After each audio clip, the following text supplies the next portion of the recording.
Bonjour, bonsoir ou tout simplement salut, et bienvenue dans l'émission divinement nommée Culture avec un G. Il est le démiurge de cette émission et rêve d'un bestiaire mythologique dans notre monde physique, Florent. Bonjour. Elle pourrait avoir son culte, mais à défaut de recevoir des offrandes, elle nous offre sa culture, Amandine. Oh, bonjour. Et pourtant, elle a un beau culte. J'ai failli la faire, mais j'ai pas osé. Sa messe, ça serait l'arsouille sur goudron en allemand avec un chœur accompagné de 4 à 6 cylindres, Adrien. Guten Nacht. Et on va les laisser avaler leur viennoiserie avant de commencer, peut-être? Non, ils êtes prêts? Précise quand même. Oh, allons-y, allons-y. Citation. Si Dieu existait, il serait une bibliothèque. Oh. Larousse. Non. Ah. La Rousseau? Un mec qui a fait des dictionnaires? Non.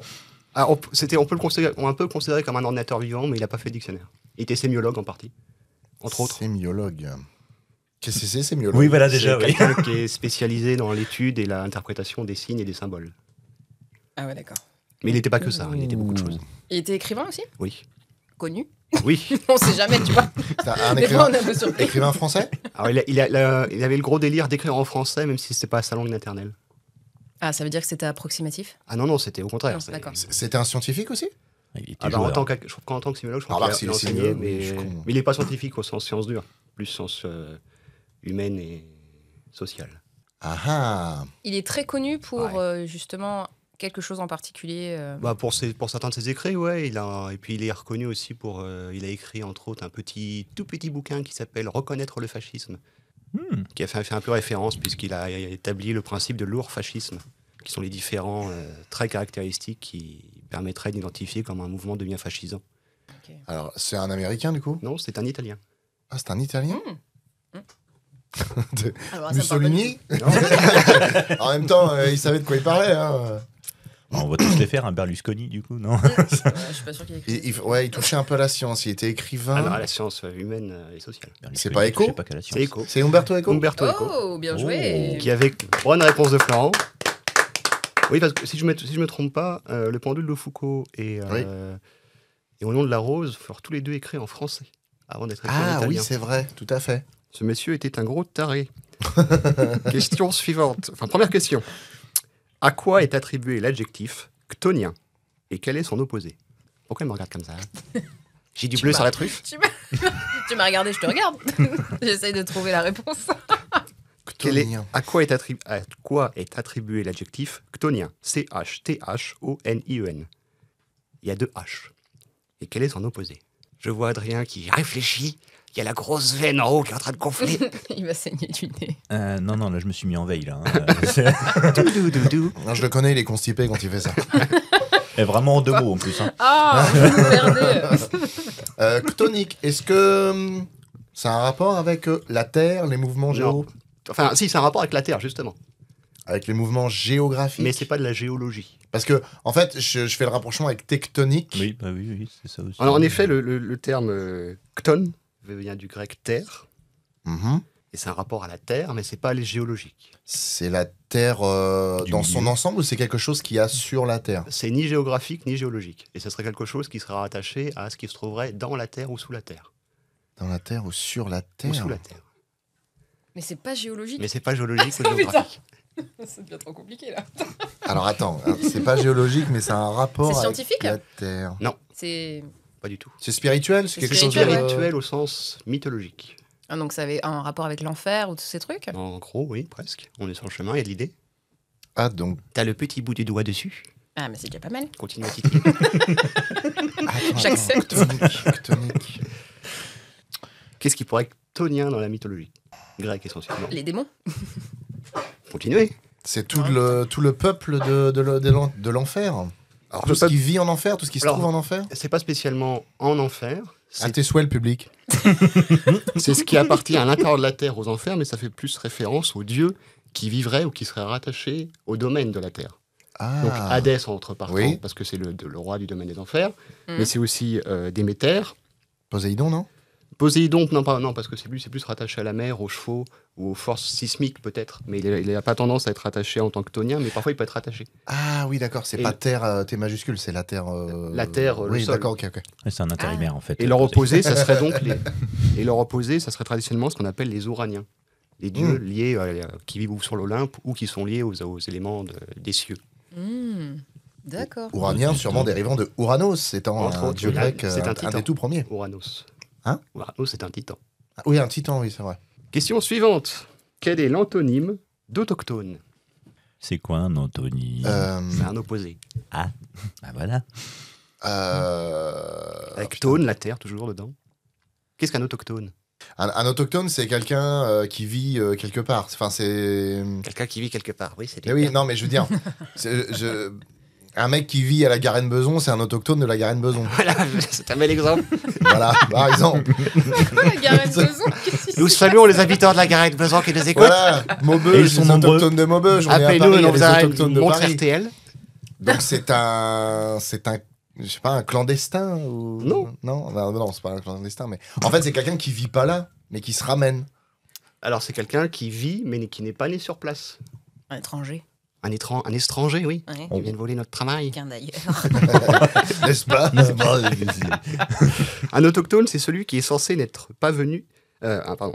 L'autochtone, c'est celui qui n'est pas censé être venu par immigration dans le pays dans lequel il habite. Donc, par définition, les autochtones sont nés sur place. Quel est le mot opposé à autochtone? C'est du mal à démarrer ce matin. Oui, je vois ça. Allez, Parce que je sais Une même histoire un petit peu de perception. musique pour faire passer ces Je suis choses. incapable de vous dire si Adrien a ouvert les yeux depuis le début. Elles sont vachement bien, mes nouvelles lunettes qui reproduisent mes yeux. C'est la bébé. Ça marche super. Non, mais là, pour ceux qui ont vu le dessin animé vice versa, c'est un petit peu ce qui se passe dans ma tête, mais sauf qu'ils sont tous emmêlés.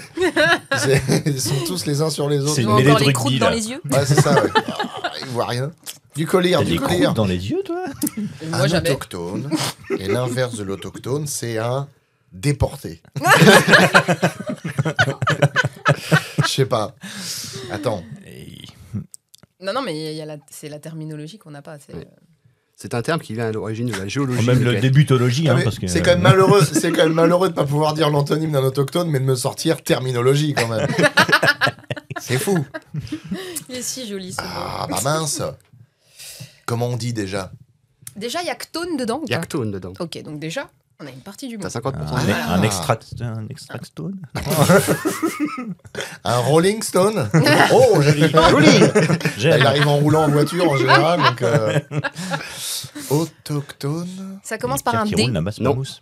Oh la Est-ce vache. qu'on peut avoir la première lettre? Oh, Je peux faire un rébus. pas peux faire un taper pendu. comme ça. Oh la honte de la culture. C'est un petit mot que vous dites souvent d'ailleurs. Mais Merde. qui n'a rien à voir avec le mot que vous dites, mais vous le dites souvent.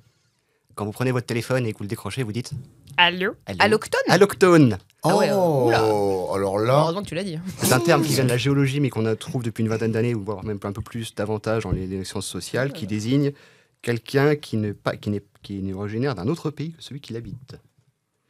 T'as de la chance parce que moi, quand je décroche Un mon téléphone, c'est plutôt. alloctone. Oh, qu'est-ce qu'il y a Donc, ça marchait pas. Question suivante. Bonne réponse. Ah oui, de pardon. Clément. De Clément, ouais. Amandine. Question suivante. Selon le journal d'archéologie Antiquity et selon le docteur Josephine Quinn de l'université d'Oxford, les Carthaginois offraient des sacrifices à leurs divinités, dont le dieu Baal. De quoi Baal était-il la divinité et quelle offrande fut le sujet de controverses académiques? Je profite que Jade soit pas là, hein, excusez-moi. Ah ouais, putain. Oui. Il va nous achever. Ah ouais, là. Par contre, étant donné pour que une nous on est première. là, La le divinité premier- du le premier soleil. qui dit que c'est la divinité des trous, ça va pas le faire. Hein. Rien de tout. Est-ce que- Je répète. Oui, merci. De quoi Baal à Carthage? B-A-L. B-A-A-L. Ah, je crois qu'il y avait un H. Il y a un H dans Amon. Parce Donc que on c'est dit Baal Amon. Bahal. Bahal. De quoi Baal était-il la divinité et quelle offrande fut le sujet de controverses académiques? Bah, l'offrande, c'est peut-être un sacrifice humain. Une raquette. Exactement. Oui, des enfants. Des enfants, Ouais. exactement. On sacrifiait Oh, apparemment. Naturel. On est de plus en plus accordé sur le fait que les Carthaginois sacrifiaient certains de leurs enfants à la divinité Baal, Ah, qui bah, était c'est une sympathique. divinité météorologique Quel père indigne tu es liée d'avoir à la trouvé cette fertilité du réponse. sol, Ah, donc potentiellement à la pluie. entre Et autres. c'est parce qu'ils avaient des problèmes d'irrigation. C'était la fertilité des plantes essentiellement. Ils connaissaient pas les graines. Écoute, qu'est-ce que je- À Interflora, là, ils en vendent plein en ce moment. Là. Bon, alors comme ça, vous me dites que ça pousse pas. Bah écoutez, on a sacrifié toute une classe. Non, mais après, Il y a rien qui pousse. quand tu connais pas tout ça, ça aurait presque du sens de mettre des enfants dans le sol se disant que la fertilité vient. Ouais, et puis t'arroses en fait régulièrement. Presque du sens. Non, mais c'est pas ça, mais c'est surtout, imagine le mec, il dit on a sacrifié toute une classe, mais ça pousse pas. Bah, après, les graines, vous les avez mis profondes. Les graines. Ah oui, vous avez pas mis de graines? Putain, Je ne mange pas de graines. une Ah oui, classe si tu pour t'attends à rien. ce qu'il y ait des légumes qui sortent. Pendant longtemps, on a cru que les textes anciens qui rapportaient que les Carthaginois sacrifiaient leurs enfants étaient de la propagande romaine et grecque pour discréditer Carthage. Entre autres, Diodore de Sicile qui aurait écrit « Autrefois, ils avaient l'habitude de sacrifier à ce dieu les plus nobles de leurs fils. Ils choisirent 200 des plus nobles enfants et les sacrifièrent publiquement. Ah ouais, 200. c'est plus qu'une classe, là, c'est une école, carrément. Et pendant longtemps, les historiens modernes et contemporains ont considéré que c'était une simple propagande, sauf qu'on a trouvé de plus en plus de lieux de sépulture qu'on appelle des tophetes, qui sont des bûchers, sur lesquels on a trouvé à peu près 20 000 urnes funéraires, qui laisseraient à penser qu'il y aurait potentiellement 25 à 30 sacrifices humains par an. Ah, vache. C'est toujours sujet à débat, mais on est tout plus d'accord sur le fait qu'ils sacrifiaient leurs petits-enfants. Un tofet des tofu. Voilà. Non, mais la vraie question, c'est que du coup, est-ce que la terre était fertile? Est-ce que ça je sais pas, marchait? ils étaient en Tunisie, puis après les Romains ils sont passés, ils ont foutu du sel partout, donc après ça servait plus à grand-chose de bon. sacrifier C'est tout juste ça. un Ça, c'est putain un peu de- ballot. Dommage. Un putain de terrain en caillasse. Quoi. Ils ont tout Pour un mec- cassé. Bonne Très- réponse de Florent, Bravo. et bonne réponse d'Amandine pour le sacrifice humain. Oui, ça oui. Toujours en Aïe. duo. Question suivante. Dernière question sur la mythologie. Qu'est-ce qu'un chronide? Ça a un rapport avec le temps? Non. Mais c'est un rapport à Chronos. Ah, un chronide. Ide, c'est à la forme de. C'est quelque chose qui ressemble. C'est comment dire? C'est une petite statuette qui représente Chronos ou Non. Non. Un lieu de C'est un culte objet pour Chronos. Ce n'est pas un lieu de culte, ce n'est pas un objet. Ah bah dans ce cas c'est une prière peut-être. C'est quelque chose de Non. spirituel non aussi? C'est pas physique? C'est pas physique au sens que c'est pas palpable. Et c'est pas physique donc. Est-ce que attends, oh là là. Est-ce Oh là là. que ça représente un non, t'as dit que ça avait rien à voir avec le temps, donc c'est pas un moment. Bah, le Chronos, c'était le titan rattaché au temps, donc c'est rattaché à Chronos. C'était pas le temps lui-même. Mais c'est pas ça. Bah chronide ça fait un peu. Pas chronique, C'est chronide. Chronide Avec un D, oui. ouais. C'est l'unité de temps de Chronos? Non. Genre son Une chronide. immortalité ou je sais Ça fait pas. un peu araignée quand même. On se C'est genre je te retrouve dans deux Chronide chronides. Non, non. Et 3000 ans plus tard, il arrive. Il est chronide moins le quart, t'as vu l'heure, merde. Vous rigolez parce que vous y êtes pas habitué. Mais si on était dans un monde où au lieu de dire heure, on disait chronide, bah Ça passerait. Ah ouais Tout à fait. on se moquerait des gens qui disent heure. tu vois. Heure devenue de Ouranos, du coup, heure, pardon. Ah, oulala, oulala. Bref. Renonce à Chronide. Donc, Je t'imagine bien broder sur une copie de lycée où t'as franchement tout oublié de ton cours et tu te mets à balancer juste des mots histoire de. Je pourrais en être carrément capable en vrai. Là, tu vois, c'est le mec qui se coule le sac de lettres. Ah, il y a un truc qui va sortir de là-dedans. donc attends, mais il faut essayer de trouver quelle catégorie de choses c'est ce bidule. Oui. Alors, c'est pas palpable, donc C'est pas un objet, c'est pas Ah. palpable. C'est un être humain, un être vivant, C'est un être. Ce sont des êtres. donc spirituel. Lesquels, oui. Et Ce lesquels sont les âmes Non. des gens, des guerriers ou non, non. Chronos, pourquoi on le connaît? Il a fait quoi? Parce qu'il est le père des dieux majeurs. Ah, ce sont ses enfants. Ce sont les ses enfants, les chronides. chronides. Ah. Zeus, Hadès, Poséidon, C'est Héra, chose Déméter et Hestia sont les chronides, les enfants de Chronos, Bravo. qui les a bouffés. Oui. Bonne réponse de Florent. En même temps, le mec qui fait des enfants, c'est des chroniques, tu vois. Enfin, ça va. Le ballon, quoi. Mais bon, ils se sont bien vengés. Ils lui ont coupé la tête. Et les plus jeunes de ses fils, Zeus, ça n'a pas été avalé et s'est révolté. Question suivante. À Paris, où se trouverait Jupiter? Le premier qui me dit Macron, il se prend une baffe. À l'Elysée ou à Matignon, ça dépend. Mais... Jupiter. C'est un lieu ou un bâtiment? C'est un lieu, C'est un lieu. voire même dans un bâtiment. Ça n'a rien à voir avec le PC Jupiter. C'est le PC Jupiter, exactement, Il est Oh. sous l'Elysée. sous l'Élysée. Oh, Donc, bien joué. Bonne réponse d'Adrien, qui va nous expliquer qu'est-ce que c'est que le PC Jupiter. C'est un peu le Fort Alamo, normalement, si je dis pas de conneries. Ah non, pas le c'est- Fort Alamo du tout. Ah, c'est là où on serait. Enfin, où on met le président à l'abri. Bah, J'espère qu'on ne foutra pas là-dedans. Ah parce oui, que d'accord, c'est un abri genre Non. anti-atomique ou une Fort, connerie comme ça. Fort Alamo, c'est le fort mexicain de l'indépendance, de la guerre d'indépendance du Mexique, qui s'est fait défoncer la gueule par la. Oui, par la bon, police l'image mexicaine. était peut-être pas bien choisie. En tout cas, oui, normalement. C'est plus les C'est bunkers un d'Adolf bunker Hitler sous la Oui, voilà, chancellerie. oui, voilà, oui. Et c'est un bunker où il C'est a un un- bouton rouge où il peut faire tout exploser. Mais en gros, c'est ça, c'est que. Oui, en cas d'alerte nucléaire, ou de la guerre tout court. on fout à l'abri là-dessous. Ouais. En fait, c'est le centre de communication permanent et qui est censé être résistant Avec aux l'état-major, frappes et puis aériennes, voilà. où le président est censé s'enfermer en cas de crise pour pouvoir commander les forces armées et communiquer avec les pays D'accord. étrangers. Ça Et veut il a dire- combien de mètres carrés? C'est pas très grand. Alors non, tu le Est-ce que c'est trouveras déclaré pas sur en le bon mairie coin. Le cadastre est à jour. Oui, c'est vrai. Ils l'ont déclaré aux impôts, ça. Techniquement, C'est permis de considéré comme construire surface habitable ou pas? Ouais. En loi Carrez, on a combien à peu près? Théoriquement, je pense qu'ils sont censés pouvoir y passer quelques jours, voire quelques... Oui, Mais il n'y a pas et à d'ouverture plusieurs, et à à plusieurs l'extérieur. quand même. C'est Et pas à très plusieurs grand. parce Ah bah que Oui, C'est bah, pas, j'imagine c'est qu'il pas y a un bunker de d'histoire. survie en tant que tel, c'est plus tel qu'on le connaît actuellement et tel que Considéré la un carte quartier est général. Pas tant que ça, en fait, c'est plus une zone blindée et qui est censée pouvoir garantir la continuité des communications, sans pour autant assurer la continuité de la survie. Parce qu'il y a de fortes chances que, en cas de conflit majeur, Paris, sous les instances militaires et politiques de Paris, soient évacuées. C'est D'accord. un genre de bureau en fait. C'est un bureau, c'est une sorte salle de réunion. salle de réunion, entre autres avec les moyens de communication pour lancer la frappe nucléaire si besoin. Ok, donc c'est très similaire Mais à c'est ce en qu'on gros- voit en gros, dans c'est- les films. C'est pour pouvoir gérer, ou du moins, les premières heures et les premiers jours d'un conflit. Mais il y a de fortes chances que, de manière, l'adresse de l'Élysée étant connue du monde entier, c'est potentiellement, en cas de guerre accélérée, en cas de Oui, cas c'est majeur, possible. la première des cibles qui va être frappée. Pour celles et ceux qui auraient vu le film Le Chant du Loup, on Oui. y voit le PC Jupiter. Bon. Le vrai? Non, bah non, je suis con, pardon. Je pense une C'est fidèle bien. reproduction, mais... Qu'est-ce qui nous arrive, Clément? Ouah, ça rapproche vachement. C'est dis donc. Jupiter qui vous fait cet effet-là Ah, c'est fou. C'est l'idée de la bunker. fin, la fin de Viens, Paris. Alice nous sort... Alice, oui, bah bien Ah, mon Dieu, sûr. nous sort- oh, ça va, j'avais la bonne première lettre, fait chier. Hein. Sortons, laissons-les. Il existe quelques photos officielles de la salle de réunion du PC Jupiter, puisque des des photos officielles ont été prises au moment de la gestion de la crise en Ukraine, ou de la crise des Gilets jaunes, ou la crise des... Pas de la crise des Gilets jaunes, la crise du Covid. Urticaire. Oui, parce que le mec, s'il s'est planqué pendant les gilets jaunes, putain, c'est quand même, c'est chaud. Le doigt au-dessus du bouton rouge. Ils sont partis, les mecs qui mettent le feu au rond-point. Question suivante. À quoi Victor Hugo fait-il référence dans l'une de ses œuvres quand il parle de l'intestin du Léviathan? Ils parlaient pas des égouts de Paris? Exactement. Bonne Oh, réponse putain, de Florent. Bien joué. Dans Les Misérables, 5e partie, livre 2, Victor Hugo réalise une longue digression et présente les égouts de Paris, son histoire, son futur et ses présentations internes. C'était assez typique des écrivains de l'époque, qui, pour faire plus de pages, surtout s'ils étaient publiés dans des journaux périodiques, mais surtout aussi pour présenter à leurs lecteurs, qui ne vivaient pas forcément à Paris, qui n'avaient pas forcément la culture ou les moyens visuels de s'imaginer la ville qu'on leur présentait.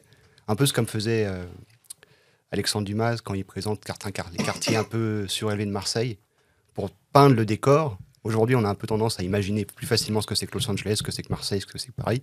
Au XIXe siècle, c'était pas évident. Encore moins d'imaginer ce que c'était que les égouts Bien sûr. quand on lisait un roman. Il y a un roman, alors par contre j'ai oublié l'auteur, mais c'est un grand auteur du 19e, où un personnage sort des égouts, se fait alpaguer par un flic et dit je viens du Léviathan. Je vois pas En du tout. disant plus ou moins la même chose, donc j'imagine que ça devait être une espèce de... Ouais, peut-être une référence, ou alors peut-être qu'à l'époque il parlait vraiment comme ça des égouts. Je crois pas. Je sais pas. Et pourquoi la référence Paris-Léviathan? Léviathan, c'est un monstre biblique, Ouais. voire même un monstre Gigantesque. comme on appelle de l'Ancien Testament, et c'est un peu un serpent gigantesque avec des... C'est une des bêtes de l'Apocalypse, le Léviathan. Parce que moi, je me rappelle du Léviathan dans la mer. Mais voilà, c'est ça. Oui, oui, c'est Sauf ça. que c'est un côté serpentin, qui a tendance à avaler tout ce qui passe, Ouais. et les égouts récupèrent toute la fange, et c'est un endroit sombre, mystérieux. Ils avalent tout Et ce qui mortel. passe, tout à fait. Et il me Petit semble, gluton. il me semble que dans la Bible, il est dit que lorsqu'il ouvre la gueule, l'océan se met à bouillonner. Ah, je pourrais pas te dire ça. Ok, monsieur Qu'est-ce- nous cite la Bible, pardon. Ah bah j'ai une éducation Ouais, moi catholique. aussi, hein, mais bon, tu vois, on oublie vite. Hein. Moi aussi, mais bon. Ayam Navrous. Question suivante. En biologie, qu'est-ce que le cloaque? Il a un gros sourire. Oh putain. Ça veut dire que c'est en rapport avec le sexe. Oui. Entre autres, oui. S'il a un sourire, c'est Oui. forcément ça. C'est quelque chose chez les oisals Oui. qui sert de sexe, notamment chez par exemple la poule. La poule a un cloaque. Ça vient du latin cloaca qui veut dire igloo. Oh putain. On le connaît sous le nom de réceptacle des eaux usées. Mais en biologie, le cloaque, c'est le petit trou du cul des oiseaux. Ah, le trou du cul. Ah, Oui. d'accord. C'est un organe en forme de canal, clos par un sphincter, qui a la tendance à être utilisé pour pondre des œufs, d'évacuer les urines évacuer les faisselles, Les les faisselles, Les oui. faisselles. Bah oui. Les poules fabriquent des faisselles, évidemment. Ça Bien vient de sûr. là. Putain, je crois qu'on a quelqu'un qui a ouais. tendance à traîner sur les marchés de fromage. Elle pourra nous dire la faisselle de poule, évidemment. J'ai fourché. C'est goûtu. Parfumé. Et on se foutait de Évacuer ma les- gueule avec Alice tout à l'heure. Évacuer les selles et aussi un orifice génital permettant la reproduction. Ouais. Ça sert à tout. Ah, la totale. La quoi. totale. Il y a Ah, pas la de. totale. Ça rentre, ça sort et puis ça. Il y a, sort, il y a ça qu'une sort. seule porte. Il n'y a pas porte avant, porte arrière. Moi, j'avais une pas de- poule et quand je mangeais, je mettais tout le temps les couteaux, les fourchettes, les Tu assiettes. faisais la faisselle du coup. Exactement. Oh, putain, j'ai eu tellement peur de ce que t'allais dire. J'ai eu une poule. Mais Mais t'as tout le temps mon heureusement doigt. que j'ai quelqu'un qui se Le met quand monde a même. explosé. Oh mon dieu. Bizarre. Ah oui, c'est un lave-faisselle. Il y a Paul. Merci, merci, Bravo, merci, bravo. merci. Question suivante. À quoi fait référence Bouddha souriant, Trinity et Gerboise bleue? Des plantes. C'est des positions sexuelles. Alors, Putain, pardon. Non non. C'est pas un truc dans le Kama Sutra, genre. Alors non, Gerboise bleue dans le Kama Sutra. Non. Ça pourrait, tu sais, il y a des noms, il y a des Bon, noms tu complètement sais, fous. des trucs hein, un peu, le nuage et le pissenlit. La position du lotus est très bien, mais je saurais Oui, pas- bon, et on va pas savoir ce que vous avez fait hier soir, les mecs. Aux toilettes. Tu peux répéter les noms, s'il te plaît? À quoi font référence Bouddha souriant, Trinity et Gerboise bleue? Des positions de yoga. Non. Merde. C'est pas la Je vois position. bien le Bouddha souriant. tu sais. C'est spirituel? Alors, ce sont des noms à référence spirituelle, hormis Gerboise bleue, mais c'est pas vraiment spirituel. Même pas du tout au final. C'est physique. C'est physique aux sciences technologiques. Ça a un rapport avec le cloaque des poules. Parce qu'en général, il fait toujours Parce des que trucs un c'est petit peu. physionomique. Ouais, c'est un rapport à la technologie. Trinity, ça vous dit rien? Matrix. C'est un vaisseau là ou un. Spatial? Un avion. Ouais, un satellite. satellite. Non. Oui. T'as vu comment je l'ai bien fait Ah ouais, non, il était magnifique. Le gars, Extraordinaire. pourquoi est-ce qu'il est en train de faire un pingouin avec les mains mais Ah là ouais, mais C'est- on a tous une perception différente de tout satellite. Oui, mais j'ai fait le tout. Je pouvais pas C'est faire. vrai. Je pouvais pas faire la lumière rouge. Il aurait fallu Le tout était très influençant. Tout à fait. le petit blip rouge là. Tu nous as fait une C'est nerveux. Voilà. C'est bien parce que on parlait il y a quelques jours de pour l'émission potentiellement spéciale de fin d'année. Oui. Tu voulais faire des petits jeux, on pensait de faire des petits jeux un peu différents.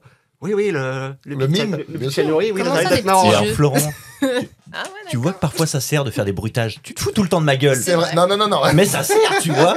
c'est essentiel. Mister Point Point, de temps en temps, il sauve les situations. Tout à fait. Tout à fait. Donc du coup, par rapport Oui. à sa réponse satellite, qu'as-tu à dire à ça? Est-ce que c'est un poup-poup? Alors, c'est pas un pop-pop, Ah bon. c'est plus un boom-boom. Ah, c'est une bombe. Ce sont des le nom des bombes. Ce sont le nom Mais des oui. noms de code de quoi? Bombe nucléaire? Nucléaire? Attends. Alors, non, je pense pas que ce soit le nom de code pour lancer les bombes quand même. Parce que si tout le monde est au courant, c'est un peu la mort. Ce seraient les noms des plus grosses bombes, peut-être? Non, ce sont les noms de code des Hiroshima. premiers tests nationaux de certains pays. Ah. Gerboise bleue, c'est le nom de code de la première bombe nucléaire française. Trinity, c'est le nom de code de l'opération américaine en 1945 pour tester la première bombe nucléaire qui a explosé dans l'histoire. Bouddha souriant, c'est la première bombe indienne. Ah ouais. Bouddha souriant, ils sont Ouais. sérieux? Et Genre, le ça sourit quoi la bombe. Non mais vraiment quoi. Ah ça me scandalise. Smiling Buddha Je suis est le nom énervée. de code du premier essai nucléaire indien. Oh, ils sont fous, ces Indiens. Le ministre indien des Affaires étrangères a décrit l'essai à la presse comme une explosion nucléaire pacifique. Bah oui bien sûr, c'est bien connu. Ah oui, C'est Bah, fait tout à pour. fait. C'est pour envoyer Bien des sûr. fleurs. Je viens en paix. Ça parfume. Les Indiens, c'est le 18 mai 1974. Trinity, c'est en 1945, le 16 juillet, avec l'explosion de la bombe qui est surnommée Gadget. Avant Little Boy, avant Et Little Fatman. Boy et Fatman. Et Gerboise bleue, du nom d'un petit rongeur, et prend place en 1960 en Algérie. Parce que nous, c'était une bombinette. Ah oui, en plus, on teste ça en Algérie, quoi. Mais tout le monde fait péter chez les autres. Hein. Les Anglais, c'est en Oui, Australie. c'est vrai, c'est vrai, c'est vrai. Les Américains, bon, Ils en ont commencé fait péter chez eux, mais- ces cons-là. hein. Les Américains, oui, au Nevada, oui. Oui, oui. Bah, en même temps, ils ont quand même vachement de terrain, hein, à un moment donné. Ça a quand même fait des morts. hein. Indirect, mais du coup, il y a quand même eu pas mal de morts. Dans le même genre, il y a. Quand je m'étais renseigné sur la Tsar Bomba, donc qui est la plus Ouais. grosse bombe qui a été faite par les Russes. 100 mégatonnes. Ouais, ils ont fait une version d'essai avec 50 mégatonnes. Et en fait, les mecs, leur calcul n'était pas tout à fait bon. Non plus. Ils n'étaient pas éloignés assez. Bah, c'est russe. Hein. Du coup, ça leur a un peu secoué la gueule. Je crois pas qu'il y a eu des morts, hein. Mais par contre, genre le matériel et tout, ils ont eu des gros problèmes. Il y a des mecs en avion notamment. Je crois que l'onde sismique de la bombe a fait le tour de la planète 5 ou 6 fois. C'est possible. Ah ouais. Donc en fait, tout le monde était au courant dans la journée. Quoi, donc, Oh putain. C'est ouf, n'empêche. Question. Pardon. Ah, vas-y, continue. Bah, je veux dire, juste être capable de faire une bombe qui arrive à créer des tremblements partout sur Terre, c'est quand même. Enfin, c'est pas des tremblements, mais c'est l'onde des sismographes qui. Oui, mais je veux dire. C'est surtout être capable de se sentir. foirer dans les calculs, quoi. Aussi. Tu peux créer ça et oups, j'ai surdosé, pardon. Bah, J'ai au tout- oublié Un peu virgule. trop de café. Oh la retenue, merde. Au tout début, Virgule plus à gauche. c'était de l'expérimentation pure. Je crois qu'une des premières bombes françaises qui a été testée en souterrain, même chose, ils sont foirés sur les calculs, et je crois que le flanc de colline ou le flanc de montagne qui devait absorber l'explosion n'a pas suffi. Ah. Donc je crois qu'ils ont dû évacuer. Je crois que c'était un test français, ils ont dû évacuer en urgence. C'est normal, c'est français. Vous aimez, hein, c'est français. Bah, il y a des petites histoires comme ça, c'est comme les bombes nucléaires que certains avions ont perdues en vol. Oui. Entre autres, un B-52 en Méditerranée. Oui. Perdu. Oh, même pas que en Méditerranée, il y en a qui sont retombés sur la Terre. Hein. Et il y a une histoire qui est pas mal, c'est aux États-Unis, puis ils ont déplacé une bombe pour un test, et je crois que c'était, enfin, je fais ça de mémoire, le personnel de l'aéroport était persuadé que la bombe qui était sur place était une bombe fausse. Puis au bout de 2-3 jours, ils se sont rendus compte que ce qui stationnait sur le tarmac, c'était pas une fausse, c'était une vraie. Je crois que l'histoire est comme tout, je la retrouve cette histoire. Et elle a pas sauté. Non, parce que c'est pas ça. Heureusement. Je crois que tu l'auras entendu parler. Là, du coup, il n'y a plus de doute. C'est là que t'as deux mecs, c'est juste à côté de la bombe. Eh Bobby, imagine, je tape là-dessus, on explose. Ting. A few moments Ça later. valait le coup. Non, mais il y a des histoires comme ça d'échecs de sécurité, de sûreté nucléaire qui sont assez intéressantes. Putain. Question suivante. À quoi correspondaient Pluton et Hadès dans les équipements de l'armée française jusqu'au milieu des années 90 ? À des Hades, véhicules. c'était pas un radar? Non. Un système radar, non? Il y en avait que deux, c'est pour ça qu'ils les ont. Non, c'était des équipements. Il y en a un qui s'appelait les véhicules Hadès, et l'autre, c'était son successeur, les véhicules Pluton, et les successeurs, les véhicules Hadès. Mais à quoi servaient-ils ? C'est Des pas véhicules de l'armée de terre. Ce serait pas des. C'est des chars C'était blindé, certains. C'est des trucs qui tirent beaucoup de missiles à la suite là. Un lance-roquettes multiple. Batterie sol-air ou un truc comme ça là, non? Un lance-roquettes multiple, non. Non, c'est pas ça, non? Ça lançait un missile, mais pas qu'un seul. C'était les transports de missiles balistiques mobiles? Oui, ce qu'on appelle sous le nom La tête de... Un chercheuse. ICBM? Enfin, oui, Non, la France n'a jamais eu d'ICBM mobile. Ouais. Elle a jamais eu d'ICBM terrestre, d'ailleurs. Si, sur le plateau. Taux d'Albion, c'était des S2 ou des S3, c'était des missiles... Ils n'étaient pas intercontinentaux, ils étaient transcontinentaux. Ils C'était frappaient. interrégional, c'était des TER en fait, qui larguaient. Ah oui, genre si Ça la faisait Bretagne. Aix-en-Provence, Lyon, tu vois. Si et la c'est- Bretagne veut tirer sur la Normandie ou sur la Vendée, c'est En utiliser fait, après, ça. ils font des relais, tu vois. Ils passent le missile et puis ça repart. Toum, ta, ta, la, le missile en partance de Rennes. Embarquement immédiat. Donc, attends, parce qu'au final, il est pas loin là, du coup. Si? Alors, l'idée, T'avais dit. C'est quoi la particularité des missiles dont t'as parlé? il parlait de missiles des plateaux d'Albion, c'était en fait les seuls silos de lancement de missiles nucléaires Nucléaire. français Ah, Abandonné depuis quelques années maintenant. depuis les années 90. mais là, c'est pas du nucléaire, c'est des C'est du missiles. nucléaire. Ah, c'est du nucléaire? Oui, c'est des véhicules mobiles de lancement de missiles à plus courte portée nucléaire. Pluton avait 150 km de Ça se portée. déplace. Oui, ça se déplace. Oh putain. Vache. Ah bah les. Ah oui, combien t'as dit? 150. Ah ouais, 150 km de portée, c'est pas mal. Et le successeur Hadès devait avoir une portée de 200 à 250 km. Par contre, ils en portaient qu'un seul. En fait, il portait qu'un seul missile. Et c'était en fait ce qu'on appelait plus ou moins le dernier avertissement avant que Moscou et Saint-Pétersbourg soient transformés en boucle de feu. Et ces petites armes, en fait, ont de grands débats politiques avec nos voisins. Parce que les Allemands avaient très bien compris que les Français avaient une politique de dissuasion nucléaire qui reposait sur la première frappe. C'est-à-dire qu'on n'allait pas attendre que les Soviétiques utilisent leurs armes nucléaires pour utiliser une autre. Et les Allemands avaient très bien compris que des armes avec une portée de 150 km, en fait, ça allait être utilisé probablement en Allemagne. Donc les Allemands ont été très très soulagés quand on les a retirés de nos effectifs militaires dans les années 90, puisqu'ils se sont dit, au moins ce seront des bombes qui n'exploseront pas chez nous. Même dans les années 90, ils Dans, avaient dans le encore genre peur. de transport En fait, mobile, c'est tout l'armement qu'on avait durant la guerre froide qui a été retiré du service dans les années 90. C'est beau, ça n'empêche que tu dis je vais attaquer tel pays, mais par contre, je vais mettre les armes chez toi. On va tirer de chez toi, du coup, ça te dérange pas? Au moins- C'est un tir qui n'est pas totalement pour. On est L'avantage, c'est encore en qu'on- froid avec C'est les un peu Russes. chelou. L'avantage, c'est qu'on remarque le départ depuis chez toi, du coup, et depuis chez l'autre, et c'est pas toi qui te fais canarder la Mais gueule. c'est ça en fait, Ah c'est ça ouais, le non, truc, c'est- c'est du coup c'est Ouais. l'autre qui se fait pilonner, Ah et puis ouais. toi tu vas dire rien. T'es niqué. J'étais pas là, il avait Cache des armes, derrière. j'étais pas au courant. Après ces questions mythologiques et nucléaires, une citation pour finir. La connerie, c'est comme le judo. Il faut utiliser la force de l'adversaire. Ah, c'est pas mal. Ça. Oh. Ça, c'est pas mal. C'est un acteur, Il a fait beaucoup de choses, mais entre autres acteurs. Ah ouais. Il est mort? Il a réalisé, Pas à ma connaissance. Il a écrit, mais il n'a pas réalisé. écrit, C'est un comique? acteur. Entre autres. Enfin, entre autres, il a fait de l'humour. Il n'a pas fait du stand-up, je crois pas. Il a chanté. Ah, Oui, il a sorti quelques CD. Ah ouais. Il a une mec, petite c'est vraiment discographie. tout, quoi. C'est Est-ce quelqu'un. qu'il est cuisinier? Il sortait les Non, poubelles c'est pas aussi. non, Etchebest. Est-ce qu'il a été éboueur? C'est quelqu'un des années 70, 60-70 qui a 60, beaucoup... 60, 70, 80. Jean-Yann. Jean-Yann. Bonne réponse Ah, d'Adrien. pas voulu le dire. Bravo. Je t'ai vu tourner autour du pot, là, je me suis dit, allez. Bah, ouais, s'il y en avait plein que j'avais en tête, mais j'essayais de cibler un peu. mais- Dans son livre, On n'arrête pas la connerie. Ah oui, je l'ai en plus. C'est ça, quand on a trop de culture, tu vois, on se mélange les pinceaux. Tu vois, comme par contre, quand c'est vide, il y a une C'est idée qui exactement ce passe, que je veux des dire. fois c'est la bonne. Non, je voulais viser juste. Je vous remercie d'être resté avec nous jusqu'au bout. On vous dit à la prochaine fois et prenez soin de vous. Bye bye. Salut. Bye bye.